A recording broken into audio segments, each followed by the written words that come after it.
ازيكم؟ اهلا وسهلا بيكم في حلقه جديده من حلقات نفسك تكسب ايه والحلقات المميزه. نفسك تكسب ايه؟ النهارده ضيفي صديقي وحبيبي حبيب قلبي حبيبي والله صوته يعني انت تقدر تعرفه على طول. اندرو وديد. ازيك يا اندرو؟ ازيك يا علاء؟ اخبارك عامل ايه؟ كله الاخبار؟ انا مبسوط قوي ان انت جيت النهارده. انا مبسوط جدا جدا ان انا معاك النهارده. وعايز اسالك كده، انت استشفيت ايه من غير ما احكي لك عن نفسك تكسب ايه؟ انا جاي اكسب بس وخلاص بقى.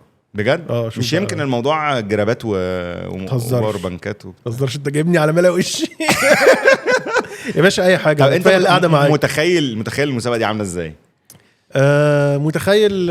هنقعد ندردش نرغي في تكنولوجيا وفي اجهزه وفي اسئله وحاجات ليها علاقه بالتك، ونشوف بقى نقعد نفتي بقى مع بعض كده ونوصل لاجوبه ان شاء الله. انت اللي هتفتي، امال الناس هتعمل ايه؟ انا بفتي على فكره. احنا عندنا 5 اسئله اوكي بكاتيجوريز مختلفه، يعني انت بتعلى بقى من اقل حاجه لغايه اعلى حاجه لغايه 100,000 جنيه. اوكي. فبرضو انت بتلف في الفرع كله الدورين، تختار الحاجه اللي نفسك تكسبها، وهتيجي تحط الحاجه دي هتلعب عليها هنا، وانا هسالك سؤال ريليتد بالحاجه دي. اوكي طيب السؤال هيجي منين؟ السؤال هيجي من جيميناي. اهلا بك. يعني انا بكتب له الموديل وهو بيديني السؤال، والسؤال ده بيبقى درجه صعوبته بناء على سعر المنتج. اوكي، فكل ما تبقى حاجه اغلى كل ما يعني تبقى أصعب. لو جبت حاجه ب1000 جنيه هسالك اسمك ايه مثلا. يعني الموضوع ممكن يبقى عامل بس هي الاسئله ريليتد للمنتج نفسه. ريليتد للمنتج ده. أوكي. فانت لازم تبقى عارف على الاقل اختياراتك عامله ازاي. أوكي. جاوبت صح هتكسب المنتج، جاوبت غلط السؤال بيروح للجمهور وهم بيجاوبوا في الكومنتس، وبختار 3 من الناس اللي جاوبت صح يكسبوا فاوتشر من تو بي، او لو في حد جاوب على كل الاسئله الغلط اللي موجوده في الحلقه بيبقى ضيفي هنا في حلقه في رمضان من نفسك تكسب ايه. جامد. دلع. صح. وانا الصراحه عشان طيب فعندك وسيلتين مساعده، ان انا اغير لك السؤال او أوكي. ان انا اديك اختيارات. اوكي حلو كده. متحمس جدا. طيب انا بقى بشغل هنا شويه حاجات كده عشان ايه نبدا نلعب في كجيم. ايوه. خلاص. النهارده معانا اندرو وديد، هيقوم دلوقتي يلف فرع تو بي. شوف معاك 5 دقايق تلف في الفرع كله، تشوف حاجه نفسك تكسبها. ماشي. وهتيجي نحطها هنا اهو عشان نلعب عليها. يلا بينا. جاهز؟ يلا يا باشا.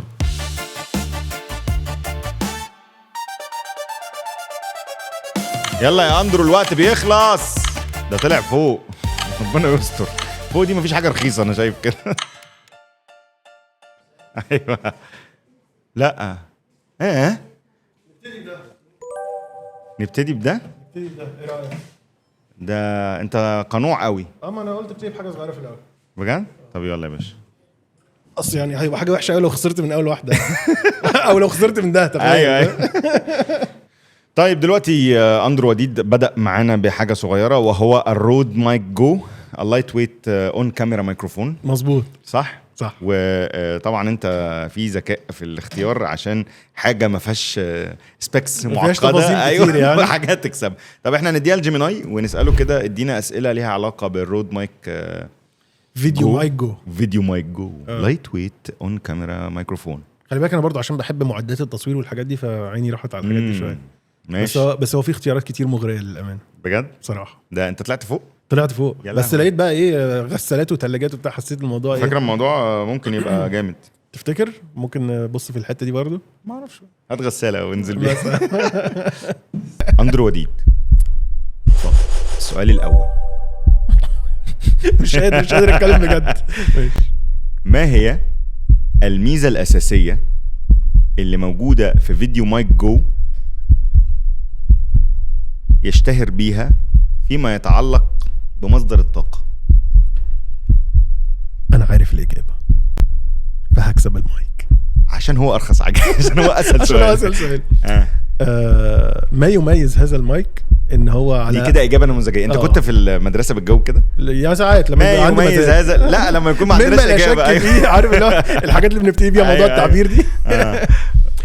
كل المايكات التانية بتعتمد على بطارية بتتشحن، يا اما عن طريق USB، يا اما المايكات الاقدم عن طريق تغيير بطاريات، سواء البطاريات دي بتترمي او بتتشحن نفسها. لكن يعمل فيديو. لكن المايك ده ما يميزه ان هو مش محتاج بطاريه، هو بياخد الباور بتاعه دايركتلي من الكاميرا اللي هو متوصل عليها، وبالتالي ايه هتسقف. انا الصراحه كان نفسي افوزك. ايه ده؟ ما تهزرش. طبعا هفوز. الإجابة صح. وفعلا هذا الفيديو مايك جو من رود هو فعلا بيتميز بفكرة ان هو مش محتاج باتري وبياخد الباور بتاعه من 3.5 اللي موجود في الكاميرا. ومبروك عليك اول جايزة وهو الفيديو مايك جو من رود. ده مش هتخسره ابدا يعني ان شاء الله. ده كده ضمناه كده بس على جنب. هنحطه على جنب كده ويبدا بقى ايه نجيب الحاجات الاغلى شويه براحتك بقى خلاص. فانت لو روحت النهارده هتروح بمايك ولسه معاك وسيلتين مساعده على فكره جامد. فيلا بينا السؤال الثاني وتقدر ان انت تلف في الفرع. معاك 5 دقايق بس ما تتاخرش. حاضر هحاول جو هيد يلا. اندرو ممكن يوصل للنهائيات على فكره. ده بيجاوب اجابات نموذجيه. دلوقتي في السؤال الثاني اندرو وديد خد الدي جي اي اوزمو موبايل 7 بي. ايه رايك؟ انت اختيارات حريصه. السؤال هو ما هو الفرق الجوهري في التصميم بين نسخة الدي جي اي اوزمو موبايل 7 وموبايل 7 بي؟ اوكي طب انا ممكن ابص على البوكس لا خلاص بقى يعني. طب انا عشان احس بس ان في حاجه مميزه. هتحس ازاي؟ ما هحس كده. يلا ماشي. هو ده 7 بي ده بيميزه حاجه مش موجوده في ال7. فانت لازم تبقى عارف ال7. ما انا مش عارف ال7 بس خلينا نتوقع. توقع بقى. يعني ممكن نقول ان الحاجه اللي مش موجوده في ال7 وموجوده في ال7 بي اعتقد ممكن يبقى حاجه ليها علاقه بالتراكنج. ممكن طبعا. وممكن يبقى ليها علاقه بالقطعه اللي هي فيها كاميرا واضاءه دي. ممكن طبعا. وغالبا الحاجتين دول ليهم علاقه ببعض. وليهم علاقه بالفولدنج وليهم علاقه باللون. ممكن اللون يبقى مختلف. ممكن يبقى بيسبورت تليفونات معينه. ممكن حاجات كتير. ممكن. بس خليني اقول ان اللي بيميز ال7 بي هو وجود الموديول اللي فيها لايتنج بتتراك السبجكت اللي قدامها. انا عايزك تفكر بجد. مش عايز الحلقه دي تتحط في الادراج. لا مش هتحط في الادراج عيب عليك. اصل هم لو الحاجات دي في ال7 بي ال7 بقى كان عامل ايه؟ كان ما فيهوش اللايتنج ولا اللي قال لك؟ ما انت ليه بتتعامل مع المعلومات كأن اللي طالعه من دماغك كأنها موثوقه كده؟ مش شرط. مش شرط. اصل هي بي دي لازم تبقى اختصار حاجه كمان. صح. بي بين او بنسل. باسكت بول. على فكره انت معاك وسيلتين مساعده واحنا يعني فاضل 4 اسئله فريح نفسك كده. طيب ماشي خلينا نسال. اديني اختيارات. تختار اختيارات. طيب بص يا سيدي.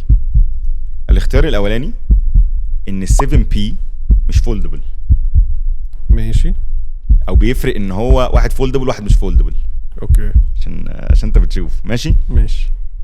الاختيار الثاني ان ال7 بي بيسبورت الاندرويد بس. الاختيار الثالث ان الفرق ما بين البي والعادي اللون. الاختيار الرابع ان البي في سيلف ستيك والعادي ما فيهوش سيلف ستيك. الموضوع ملوش علاقه بالتراكنج اصلا خالص. اوكي. ال7 بي بيفولد واللي مش بي مش بيفولد. وبي دي ممكن تبقى جايه من بورتبل في ان هو بقى اصغر في لا لا لا لا لا لا مش جاي من بورتبل. ما تهزرش بقى. ده انا حسيت ان انا جبت التايه. المهندسين ده. ايوه هو فعلا هبل المهندسين. اصل هو ده فولدبل خلاص تمام. هو الصراحه الاختيار اللي عندي ان ال7 بي لا ينطوي الصراحه عشان لا بس هو ينطوي يبقى كده. يبقى ده مش ده. انت قلت لي اصلا ال7 بي لا ينطوي عشان بحبك ومش عايز ابقى.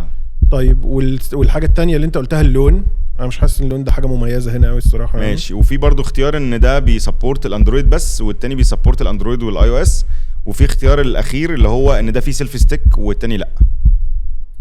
موضوع ان هو بيسبورت اندرويد بس دي مش ميزه يعني. لو هو التاني بيسبورت اندرويد واي او اس فما ينفعش يبقى ده الجديد ان هو شال الاي او اس من السبورت. هو ممكن ما يكونش الجديد. ممكن يكون اديشن. صح. بس انت قلت لي في الاول ان ده الاصدار الاحدث والاقوى. انا ما كانش لازم اقول كده. صح. صح. انت قلت كده. ايوه. فهو لو احدث واقوى فهو اكيد لازم يبقى بيسبورت الاثنين بلاتفورمز. فهنروح لاخر اختيار وهو السيلفي ستيك. ده في سيلفي ستيك؟ ده في سيلفي ستيك، واللي مش بيه ما فيهوش سيلفي ستيك. اخر كلام. في الحقيقه انا كان نفسي تفوز معايا وما تسمعش دي ابدا. طب انا سمعتها كده؟ انا ما سمعتهاش. لا ده انا بجربها بس. لا بس انت في الحقيقه بعد فزت مبروك عليك.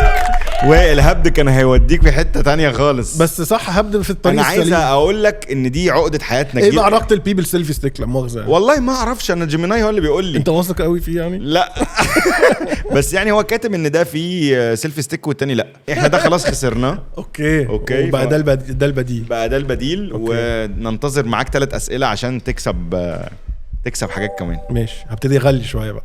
عيش حياتك بقى. انت فاضل لك 3 اسئله ومعاك وسيله مساعده واحده، اللي هي ايه؟ اللي هي ان انا اغير لك السؤال. اوكي اوكي جاهز؟ يلا بينا. يلا يا باشا. انت كده فهمت الدنيا. بس الناس بدأت تنور في الإجابة الثالثة.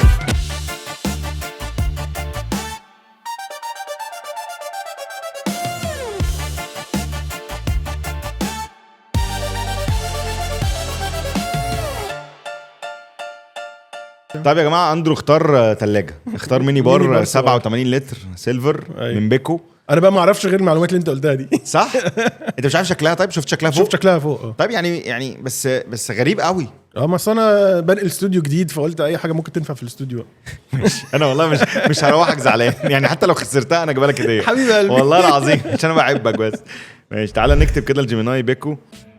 قال لي يبدو ان هناك دمجا في الاسماء، لكنك تقصد غالبا الثلاجه الصغيره. الثلاجه الصغيره. الميني بار الصغير. من بيكو بسعه 87 لتر، وهي مشهوره جدا في الفنادق والمكاتب وغرف النوم. اوكي. مش استوديوهات. والاستوديو بتاع اندرو. طيب جاهز؟ يلا. طب فتحتها؟ طب هو السؤال ده ليه علاقه بفتحها الصراحه؟ بتفتح يمين ولا شمال؟ السؤال هو هل تحتوي هذه الثلاجة الميني بار على فريزر؟ الإجابة في درج فوق. استنى. ايه يا عم؟ قول يعني. في درج فوق بيتفتح. عادة ما بيبقاش فريزر بمعنى الكلمة ان هو فريزر زي اللي في الثلاجات الكبيرة. بس إجابة في الفاضة اللي هي ايه زمن الإسلام الوسط الجميل ده. بالظبط كده. فهو بيبقى الكومبارتمنت اللي فوق دي او الدرج اللي فوق ده بيسقع اكتر من بقية الثلاجة على امل ان هو يوصل لمرحلة الفريزر. عادة ما بيوصلهاش، بس نقدر نقول ان دي منطقة تبريد اكتر. إجابة نموذجية صح؟ لا شرط. لا شرط بقى على فكرة. انا حفظتك خلاص، عارف ان انت. فتعال نقول ان نعم تحتوي على فريزر صغير في الجزء العلوي. انت عارف عندي هنا شو هنت.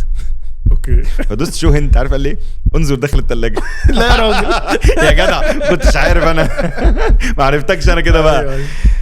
صح، مش هو الميني بارز الصغير الحته اللي فوق؟ هو في الطبيعي بتبقى الثلاجات تبريد بس، ما بيبقاش دايما فيها يعني ما بيبقاش دايما فيها فريزر. بس دي فيها. انا حاسس كده. انا حاسس ان الجزء اللي فوق اللي مقفول ده بيتحط فيه حاجات تتلج اكتر. مش بتتلج قوي بس بتبقى اسقع. مش بتتلج ولا بتتلج؟ المفروض ان هي بتحاول تتلج. طيب الاجابه صح. مبروك عليك يا عم. الميني بار في الاستوديو، والله لو كنت خسرتها كنت جبتها لك هديه. حبيب قلبي، انا عندي واحده زيها اصلا عايز اقول لك. بس تمام يا قلت الاثنين مش هيخسروا. طيب مبروك عليك. ودلوقتي هننتقل على السؤال الثالث. اوكي. بالله عليك. لا الرابع بقى. ده الرابع؟ ده الرابع. طب انا احط دي هنا بقى، احط البرايستك ده هنا كده. في تلاجة هنا بس احنا يلا يا باشا. هو كده خلاص كده ان شاء الله انت هتمشي بالتلاجة لو خسرت او كسبت. بس انا حاسس ان ده احلى. بس اوكي. طب ما انت اللي غلطان. اختار حاجات نفسك فيها بجد. فعلا حقق احلامك. انا عندي رضا. يا عم رضا جايب تلاجة. انت لو بتجهز مش هتعمل كده. خلاص فاضل لي سؤالين كده صح؟ فاضل لك سؤالين. طيب اطلع بقى. بالله عليك ما تغيبش في الفرح. موبايل ولابتوب يعني. عيش حياتك حاجه فعلا محتاج ان انت تكسبها. ما تروحش اكستريم قوي عشان ما تخسرهاش، بس يعني ممكن احنا لسه في الحاجات في 10 وبتاع. ايه ده يعني مع واحد حاجات بيسالك نفسك تكسب ايه؟ انا بقول لك انا راجل قنوع. قوم يا قنوع قوم يا قنوع، يلا يا باشا هندور. يلا يا باشا.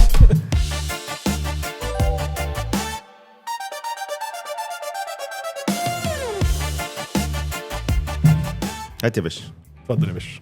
هات يا باشا. استاذنا اندرو اختار الموبايل الاوبو اي اي فايند اكس 9 برو، مظبوط صح؟ صح. ده انت عشان عملت له ريفيو فممكن تكون عارف التفاصيل. ممكن، بس الكلام ده من فتره فانا ممكن ابقى نسيت شويه، بس حاجات هتيجي كده بالسنس ان شاء الله. غير ان شاء الله الثقه دي. بس النطه كبيره يعني. ما انا بقى انت قعدت تقول لي يا عم بقى وشد حيلك وشوف حاجات جامده وحقق احلامك وبتاع. تعالى نشوف جيميناي هيقول لنا ايه. يقول لنا مفيش موبايل اصلا طلع لك الاسئله. طلع لي اسئله جميله. طب اختار بقى حاجه بشويش، وما تعمليش النبض اللي في وداني ده عشان بيوترني. انا حاسس الاسئله كلها سهله يعني، او انا عارفها. يا عم انت برنس برضه، بس دي برضه حتتك شويه. السؤال هو يا اندرو، ما هي نوع الشاشه المستخدمه اوكي. في فايند اكس 9 برو؟ نوعها، التكنولوجي يعني اللي وراها. شاشه اموليد. بالراحه ايوه شاشه اموليد. صح، هو ده نوع الاجابات اصلا يعني اللي انت بتدور عليه. لا ما في يعني ما هو اموليد دي كل حاجه اموليد. طب ما انت يعني ايه نوع الشاشه يعني؟ طب ما هي نوع الشاشه المستخدمه في فايند اكس 9 برو لضمان توفير الطاقه. اوكي. استخدموا نوع معين من تكنولوجيا معينه في توفير الطاقه ليها علاقه بالريفرش ريت. مش شرط. ما هو توفير الطاقه عاده بيبقى مربوط بالريفرش ريت. ممكن يبقى ليه علاقه بالبلاكس والوايت. يعني انت في الايفون بتوفر الطاقه عن طريق ان الشاشه نفسها بتعمل ديمينج، مش شرط ان الريفرش ريت يتغير. ما هو اللي انت بتقوله يعني هو تكنولوجي الاوليد هي اللي بتطفي البكسلات المعينه عشان تبقى سودة. ممكن. فده بيزود بيزود الباتري او باتري لايف اكتر شويه. وفي نفس الوقت بيدي كونتراست اعلى في ان الاسود بيبقى اسود اكتر. ممكن يكونوا اوبو استخدمت ده فعلا. احنا دلوقتي بنتكلم ان هي شاشه اوليد، وممكن يكونوا استخدموا الريفرش ريت. انا برضو مش عايز ابقى يعني بحجر على ما تاني. السؤال ده اجابته هتلاقي فيه اجابات كتير قوي كلها صح، لان نوع الشاشه ده فيه جواه سبيكس مختلفه. ما هي نوع الشاشه المستخدمه في فايند اكس 9 برو لضمان توفير الطاقه؟ لو مش عارف الاجابه اطلب تغيير السؤال لو انت هتبقى شاكك. انت لسه معاك الحته دي ومعاك سؤال واحد بعد كده، عشان بس انا ضميري يبقى مرتاح. اوكي. انت خدت الاختيارات. ها خلينا نروح انا مش عارف ليه ببص لان مفيش حاجه مكتوبه ليها علاقه بالشاشه. الحمد لله رجعت النوش. بس توفير الطاقه عاده بيبقى مربوط بالشاشات الاولد، زي ما بقول لك عشان طفيان البكسلات السوداء، فده بيوفر في البطاريه. مش كل الموبايلات ممكن تكون مش كل الموبايلات فيها كده، بس الاولد عاده بيستخدم. ده تلفزيونات اكتر. لا، والموبايلات برضه بيوفر الطاقه في الموبايلات برضه شويه. والريفرش ريت طبعا بيفرق جدا، ان هي بتبقى متغيره من اول 1 هرتز لغايه 120 هرتز او اكتر على حسب كل موبايل. فده برضو نوع من انواع الحاجات اللي في شاشات الموبايلات اللي بتوفر الطاقه.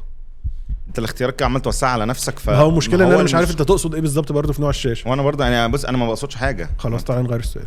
هتغير السؤال؟ يلا. احنا السؤال دلوقتي احنا هنغيره، ولكن السؤال هيروح للجمهور ان هم هيجاوبوا عليه في الكومنتس. ايه نوع الشاشه المستخدم في التليفون؟ ايه نوع الشاشه المستخدمه في فايند اكس 9 برو لضمان توفير الطاقه؟ لو جاوبت صح على السؤال ده هتكسب. هنختار ناس يعني من اللي جاوبت هتكسب فاوتشر بقيمه 1000 جنيه من توبي. نختار 3.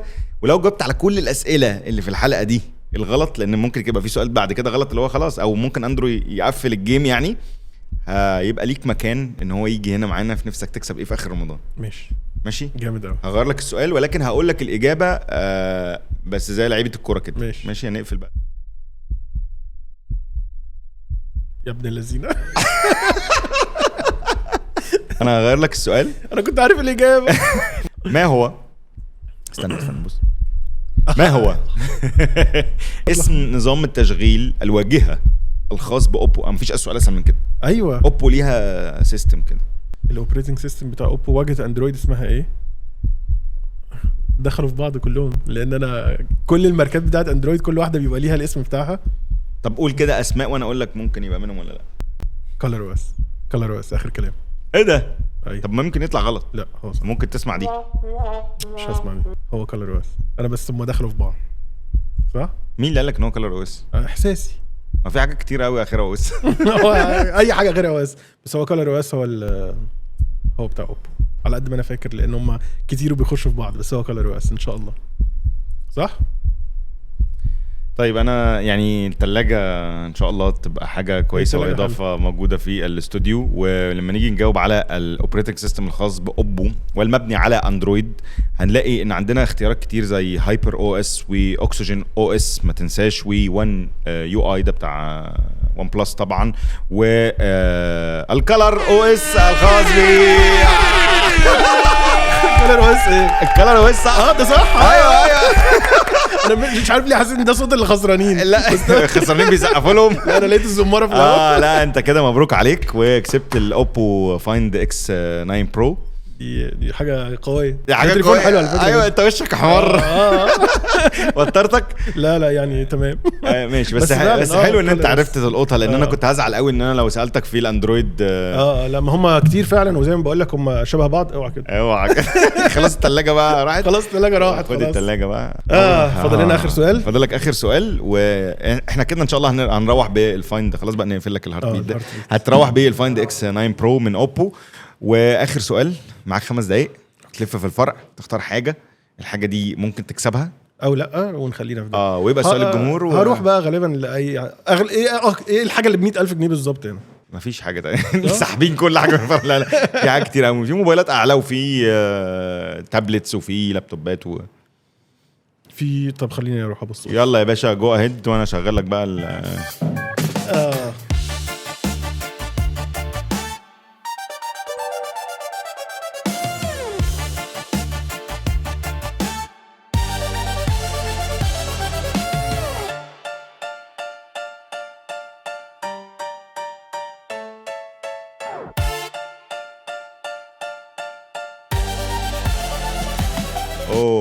يا دي ايسر بريديتور، ما اعرفش عنه اي حاجه، بس اقرب حاجه لقيتها ل 100,000. كان في واحد ب 101. ده ايسر جيمنج، وريني.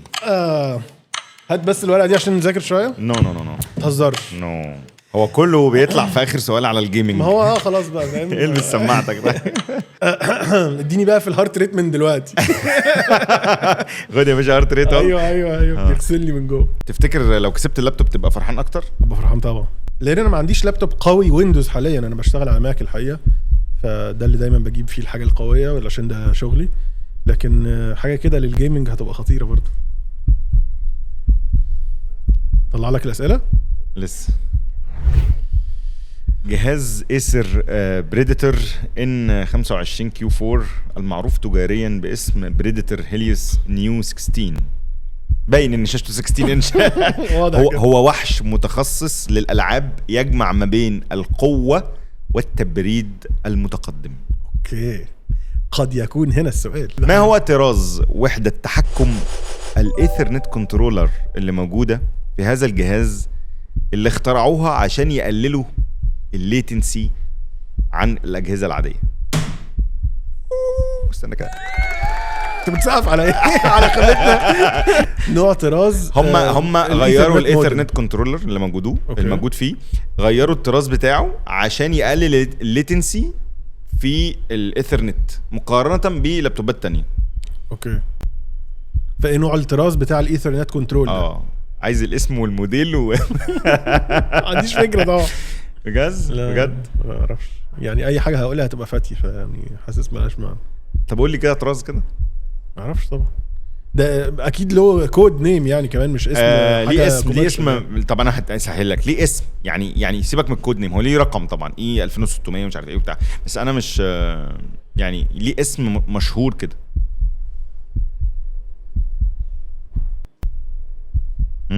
نو. طب اهبد، اذا كنت لا تعلم فاهبد. مش عارف اهبد، حتى في حاسس هابد في حته ملهاش علاقه يعني خالص. انت كنت خليتك في الاسئله اللي فاتوا يا معلم. والله كانت ايه النقوش اللي مكتوبه هنا دي تدل على ايه النقوش؟ انت عارف ايه النقوش؟ لا طبعا. مش انت اللي مختار اللابتوب؟ انا اخترته عشان شكله حلو قريب من 100,000. اي كلام. طيب انا هجاوبك على هذا السؤال. انت خلاص مش عارف؟ لا خلاص مش عارف بصراحه. طيب السؤال ده هنحوله للجمهور، انا اعمل لك كده. السؤال ده هيتحول للجمهور، لو حد جاوب عليه صح هنختار 3 ياخدوا فوتشر من 2B بقيمه 1000 جنيه، او هيكون ليك الفرصه لو جاوب على السؤالين بقى، السؤال اللي انت غيرته والسؤال ده اوكي هيكون ليك الفرصه ان انت تيجي معانا ضيف في اخر رمضان في نفسك تكسب ايه من 2 بي. هجاوبك بقى على السؤال بس زي لعيبه الكوره كده. ماشي. ولا عمري كنت اعرف طبعا يعني. ولا انا هو اصلا ده اسم عام جدا يعني. والله اسمه كده، ما انا قلت لك بقى الموديل بتاعه ايه 2600. ماشي. انت مبروك عليك، كسبت الاوبو فايند اكس 9 حبيب برو، قلبي. ودي على فكره جايزه حلوه. دي جايزة يعني حلوة فعلا. جايزه حلوه، وكل ما هتستخدم الموبايل ده هتفتكرني ده حقيقي. وهتفتكر 2 بي اه ان انت دخلت اخترت حاجه كده كسبتها، ودي ده حاجه حقيقي. من الحاجات الجامده جدا. لا هو اصلا الاكسبيرينس كلها لطيفه بجد بصراحة. والله؟ لا بجد عايش. يعني اتمنى تكون في رمضان مفيده للناس، وتكون بتدي الناس معلومات، بس ده وبتديهم- فعلا يقول للناس ان انت لو عايز تشتري حاجه بجد او عايز تكسب حاجه يعني which is حاجه مش بتحصل كتير، بس اعرف قوي عن اللي انت عايز تشتريه او اللي انت عايز تجيبه، وما تجيبش وخلاص مش بناء على كلام واحد صاحبك او راي حد بتاع. اقعد ذاكر والله, شويه. والله دي حاجه جميله، والدنيا بقت اسهل دلوقتي. ده يعني حقيقي. انت تقدر تقول له اديني كل السبيكس بتاعت الحاجه دي وقارنها لي باللي انا كنت مثلا بستخدمها. او انا احتياجاتي كذا كذا كذا، فرشح لي حاجات بناء على الحياه بقت احتياجاتي. اسهل، فاحنا محتاجين نعمل كده، ما يبقاش بس الناس الجيكس بس اللي هي آه. بتقعد النيرد اللي بيقعد يدور على الحاجه. بقى كل الناس تستحق انها تعمل كده، كل بالظبط. الناس انها بتحاول تدور على حاجه زي كده.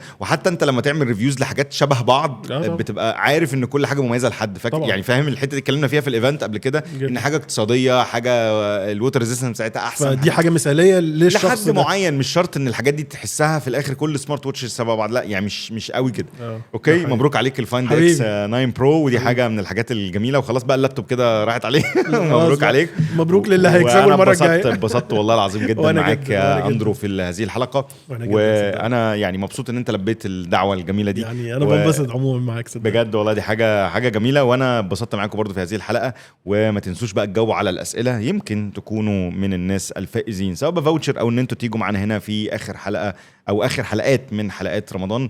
ما تنسوش بقى الدعم والشير والحاجات اللطيفه دي عشان ناس كتير تكسب.